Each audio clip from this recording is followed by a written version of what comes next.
We need more arena shooters, good arena shooters. The exact type of game I'm referring to is very arcadey feeling, fast-paced multiplayer first-person shooter with loadouts, quick respawns, different small to medium-sized maps, maybe kill streaks or their alternatives, but not Call of Duty. I think we all lost hope of those games being good, but we'll get there.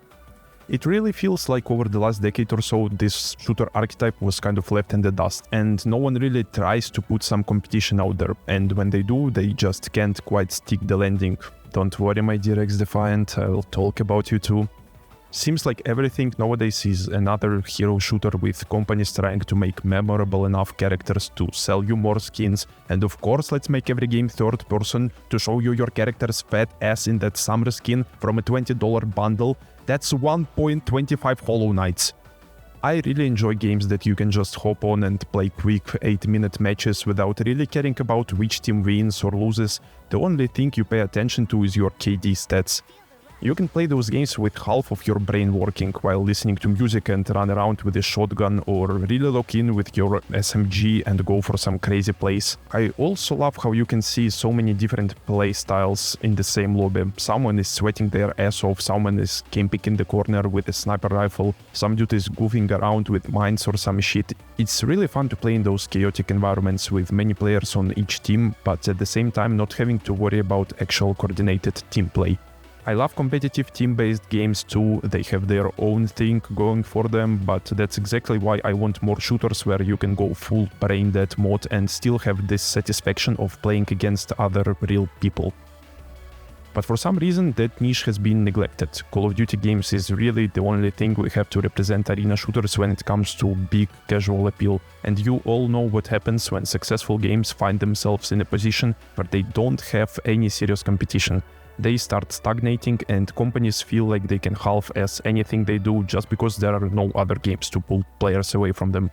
That's why even though X-Defiant failed, I really respect its team's efforts to put something out there and try and compete. But now I'm afraid that this game failure will scare other developers away from trying to make their own take on the subgenre. Alright, I want to make a quick homemade subgenre separation, because in my eyes there are two types of arena shooters. The genre as a whole originated from Quake. I guess you could argue that it originated from Doom, but every shooter originated from Doom and Wolfenstein, so let's settle with Quake. Quake had a decent single-player campaign where you go through levels and shoot monsters, great for the time, but not what made it so iconic in my opinion. The multiplayer though basically laid the foundation for everything else after it. Compact maps with a lot of corridors and tight spaces, you spawn with a weak default gun and then find other weapons around the map that all behave very differently from each other. HP doesn't restore on its own, you have to find health kits and armor around the map. I think a huge revolutionary thing Quake did was how your character moves in this game. It was the first real 3D FPS where your character could actually go up the stairs and shit. Players' movements got way faster compared to any game before, and camera sway also made it all feel more intense. Because of this game being so fast-paced, it actually created a skill ceiling never before seen in gaming, and people would go crazy on this game in computer clubs back in the day. Quake is the arena shooter, but its core ideas are quite different from other chunk of games that were spawned because of Call of Duty. Call of Duty 4 to be specific. There was also Halo, but since I'm not that familiar with that series, I'm not going to mention it a lot. This game went in a direction that was not similar to Quake. It kept many core ideas, but did more than enough to differentiate itself. Loadouts, kill streaks, perks, it had a completely different approach while still being arena shooter at its core. So I want to separate games into Quake-likes, that's Quake, Unreal Tournament, Turok Rage Wars, and COD-likes, that's COD, Titanfall, and X-Defiant. Okay, let's get to Call of Duty, I guess, the biggest dick in town. My history with Call of Duty games is actually mostly connected to single-player campaigns, cause as a kid I wasn't playing online stuff that much, and I loved Call of Duty campaigns. My first shooter ever was actually Medal of Honor Elite Assault, and Call of Duty 1 and 2 were basically direct successors of Medal of Honor. Those games are still great and I remember them fondly, but nothing at the time could compare to Call of Duty 4 Modern Warfare. There was also Call of Duty 3 apparently. This was my first ever shooter set in modern age, and unlike the first two games, this one had way more emphasis on the story and it was an incredible experience. This game also created the structure of multiplayer that basically every Call of Duty game after will follow. Set in a realistic setting, but without too much focus on realism, fast respawns, iconic map designs, perks, kill streaks. This is the Call of Duty that started it all.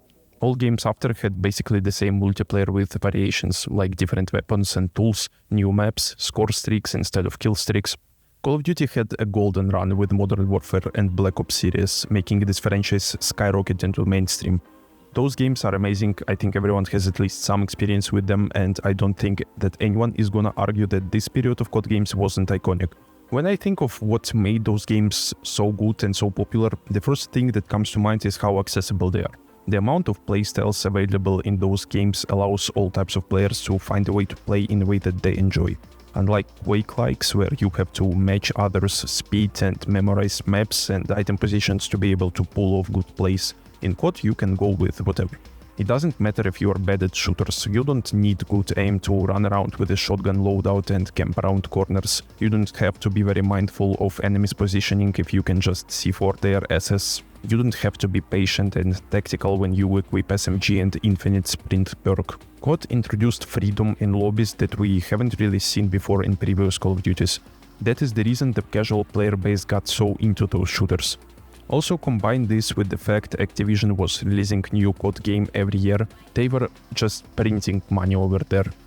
By the way, want to go back to play those old games? Well, good fucking luck, because those old games have been flooded with hackers for years and no one at Activision really cares to give those games some love. Maybe that's a genius scheme to later just release remasters of everything, I don't know. The problems with the series probably started with Call of Duty Ghosts. I don't have much to say here since I barely touched that game, but to me it always seemed really bleak and not interesting, especially in comparison to Black Ops and Modern Warfare. Then we got Advanced Warfare, first sci-fi attempt from Call of Duty here. Game was not received super well at the time, but I think most people now, myself included, can look back at this game as a pretty good entry in the series. In many aspects it's the same as many previous COD games, but the movement here was way more vertical and fast. Maybe that was something that turned a lot of people away from this COD, since it could be a bit harder to get into for a casual player. Next game, however, is a favorite for a lot of fans. It feels like Black Ops 3 did everything right. It just seems like a very healthy blend between Advanced Warfare and previous Black Ops games, but that's when the fun stops. Yep, GG. I don't have much to say on this period of Call of Duty games from 2016 to 2018. I myself haven't even played those games, but shit was rough. Everyone knows how much shit Infinite Warfare got, people despise this game, and honestly, after watching a lot of gameplay footage in preparation for this video, it doesn't even seem that bad. It's quite standard Call of Duty game, but again with jetpacks, and I think people were just really sick of that sci-fi craze at that point. So the next COD game being about World War II for the first time in 10 years is definitely going to fix it. Fuck. Yeah, don't even have much to say about this game. Again, I haven't even played it. It's just another Call of Duty game that seems so bland, so uninteresting. Like at this point the formula was getting really stale and people were simply bored. Black Ops 4 tried something new, I guess, like not having a campaign, for example. What a great new feature. It also had the longest TTK in the series from what I know, and it was a hit or miss for many people. Personally, I think longer TTK doesn't really suit those games. It typically means that the game requires more skill from the player to hit more bullets, and I just don't think that this is the approach that series needs. And here we are, 2019. Call of Duty finally comes back to modern setting, and I decide that it's finally time for me to hop back on Call of Duty games and give them another chance. Cause this new game looks so cool and promising. Look, Captain Price is back, guys. It's 2010s again. Yeah, the game is a pile of dog shit. Holy fucking catastrophe this COD was. This for me is a turning point with those games. It feels like here they completely lost the plot with the series. The direction they chose for this game was questionable to say the least. They decided to go with realism. Who fucking cares about realism in video games, especially in Call of Duty games? That was never the point of this series. It was always goofy and absurd. Oh, but gamers want realistic mechanics and immersion. Who wants that? You can make a game that is very immersive without sacrificing fun for the sake of believability. I don't care that my guy holds a 50 kg light machine gun. I want him to ADS quicker. The campaign in this one was alright, but multiplayer, oh god, it was a miserable experience, trust me.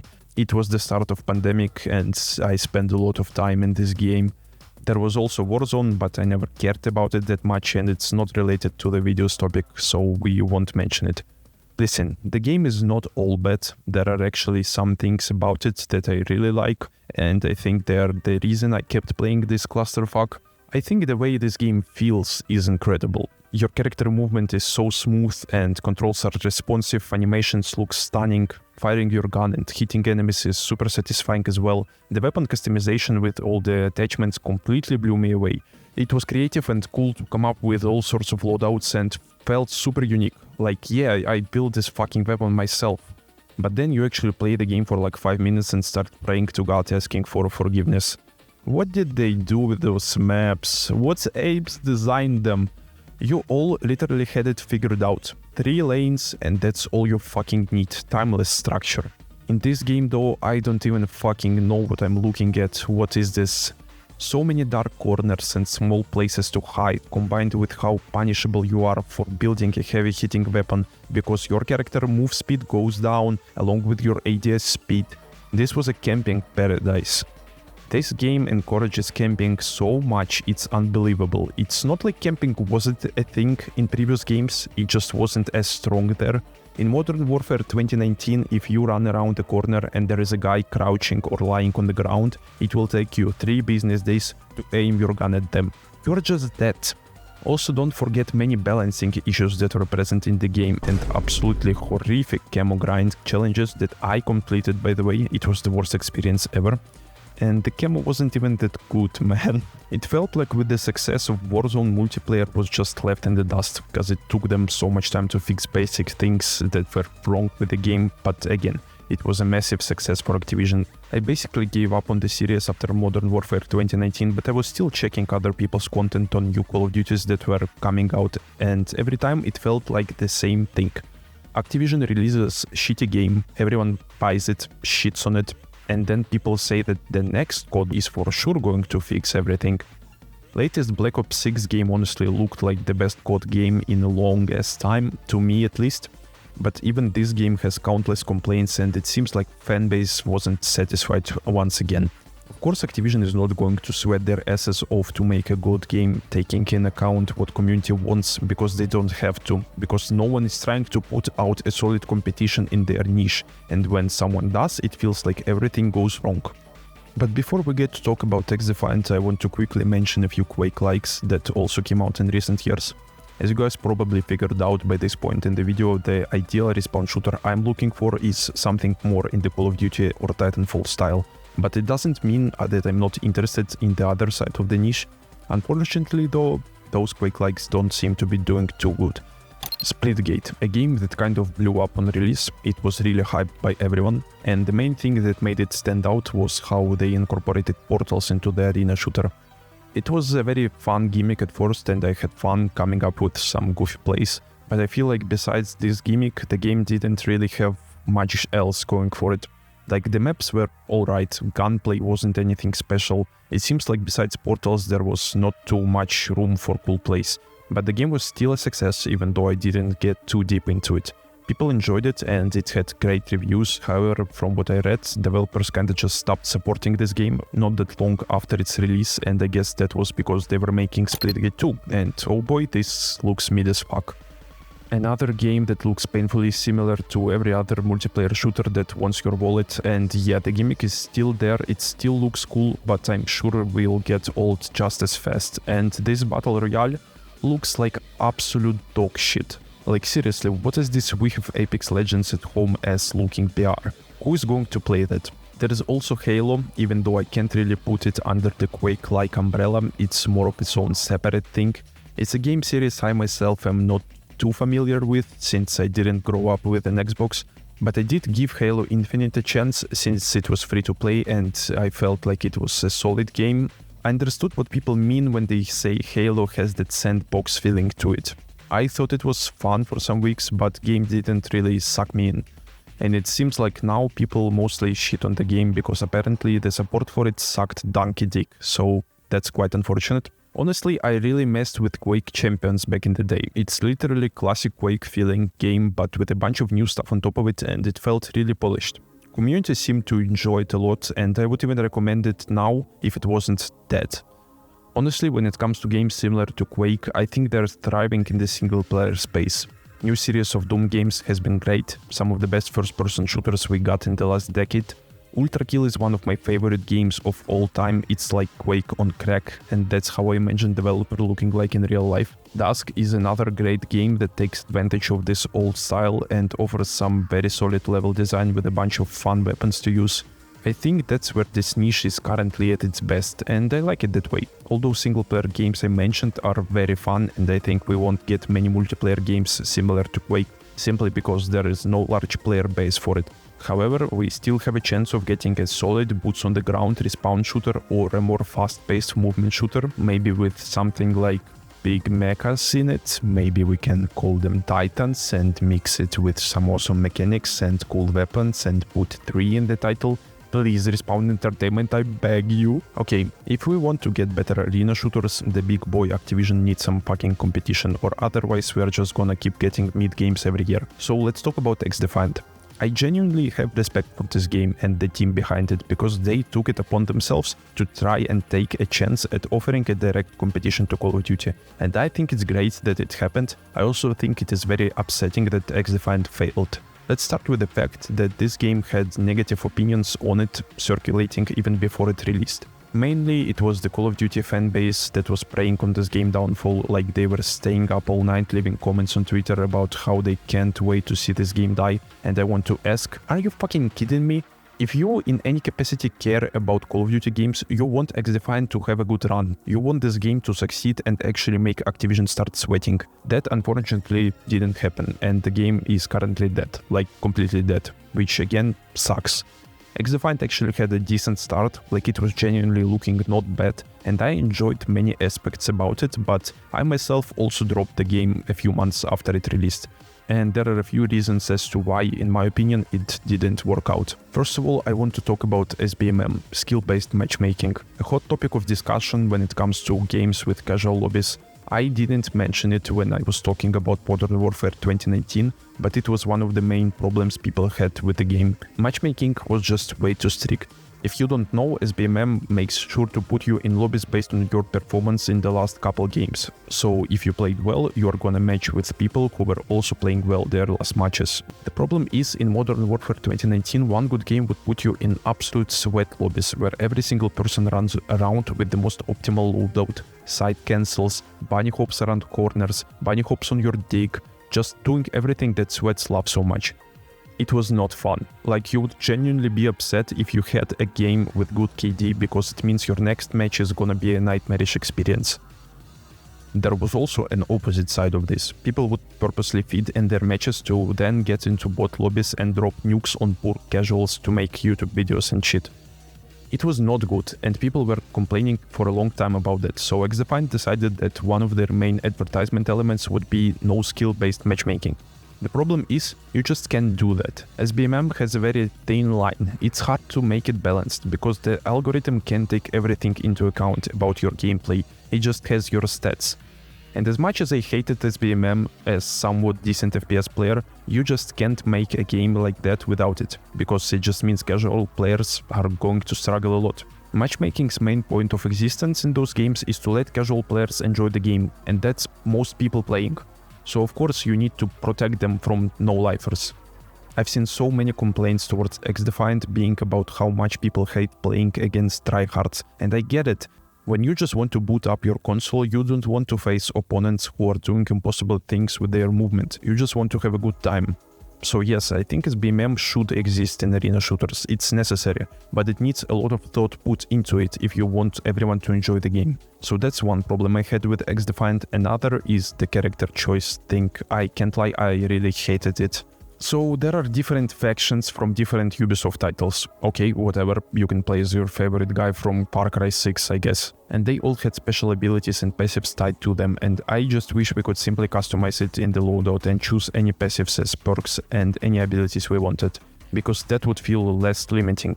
Every faction also had their ult, most of those felt very useless. You could also get like maximum of 2 per game, usually just 1, and you save your ult meter even after dying, so getting it doesn't even feel like an accomplishment. I feel like all those abilities were a really weak replacement for kill streaks and they were nowhere near as satisfying.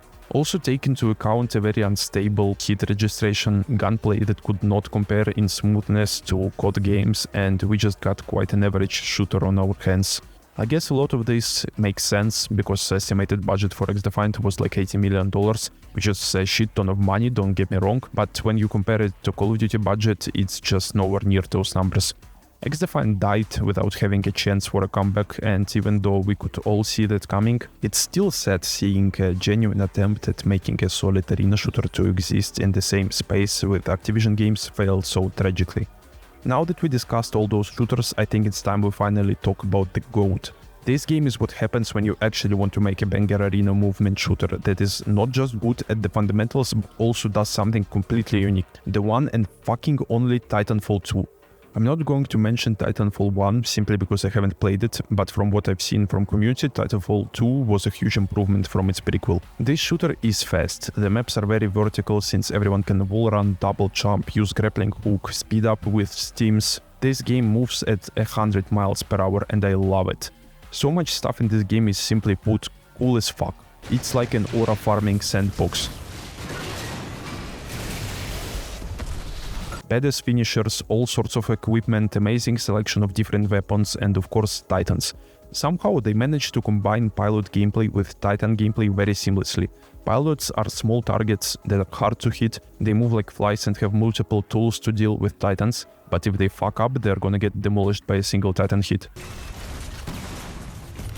Titan battles are also amazing, cause you have a variety of them to choose from, and every single one has unique weapons and abilities. Try and tell me it's not the most badass shit you've seen.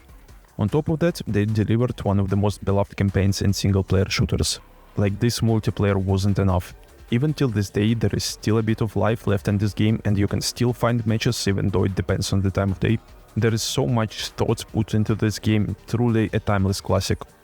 Honestly, Respawn Entertainment had a banger run with their games, and I wish we got more games on the same level as Titanfall 2, from either them or other developers. So the moral of this video, please make Titanfall 3, I beg you.